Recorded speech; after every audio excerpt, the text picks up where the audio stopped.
Hello, Dr. Dranitajohnston again, and I'm here on the Big Island, and what is behind me that you can't see because the fog is rolling in is Kamawela, and I'm at the site of our new intensive outpatient program for iPono that we're getting ready to launch, and I've been here meeting with the team, and everyone has been getting to know each other. And the thing that really came up as the theme of our meeting was this whole sense of connection, and even more than that, but a deep sense of belonging, because when you meet the people that are your tribe, what comes into mind is an understanding of how important that sense of belonging really is, because you feel it, you know it. And I think one of the things that happens for most of us, we all hunger for a sense of belonging. I think that's probably one of the deepest longings that any of us have, is to feel that deep sense of connection. But what happens, and mostly because of the culture that we grew up in, we're really not taught the difference between belonging and fitting in. So many of us confuse that, and we feel the hunger for belonging, but we confuse that with fitting in. So a sense of belonging comes from when you stay connected to your authentic self, the uniqueness of your very being. I mean, we are all as unique as our thumbprints.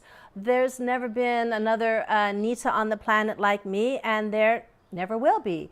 And that's the same for all of us, each and every one of you. You come to this planet with a unique constellation of attributes and gifts and, of course, challenges.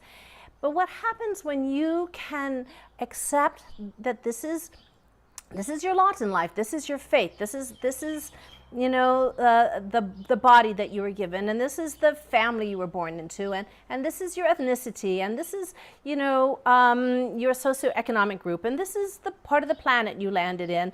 When you can start to accept that, then you can start to feed this longing for belonging, because you can stay connected to yourself, your true essential self, while you connect with others.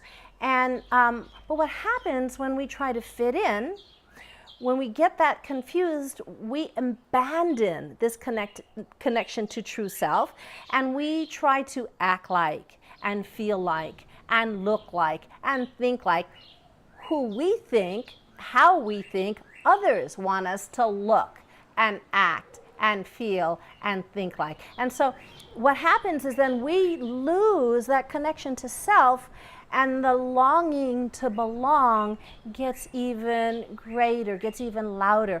And we do actually experience it as a hunger.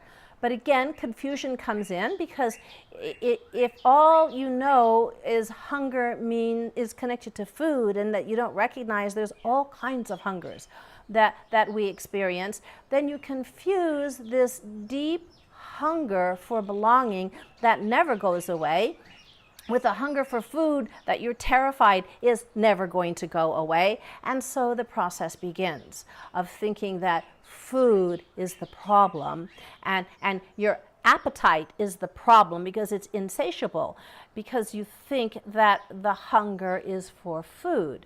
And so as you regroup, as you pull back, and as you connect and accept your essential self, who you really are with all your gifts and all your flaws, and appreciate the uniqueness of this particular constellation that is you, that's the beginning of being able to connect with others in an authentic way, in an intimate way, because when you can accept, you know, the things that you're not so great at, it allows for a deeper connection.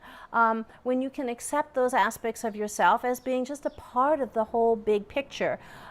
Like for me, I've had to accept that for whatever reason, I'm one of those people that numbers just tumble out of my head. I can remember a story, but remembering how to do long division is a bit of a stretch for me. I mean, I can do it, but I have to stretch. And there was a long time that I felt so ashamed of that and thought, oh my gosh, there was something really wrong with me, that I was really stupid. But as time went on, I just came to accept that, all right, I have to work a little harder at that. When numbers are in the picture, I need to pay attention a little more closely than somebody else might. And that's the way it is. It doesn't mean I can't do it. It doesn't mean that I'm damaged or broken or stupid. It just means that's part of the package. And that maybe, just maybe, it's an important part of the package. And because my difficulty with numbers, that maybe kept me from being an accountant and pointed me in the direction of being a psychologist and a storyteller, because I can remember stories.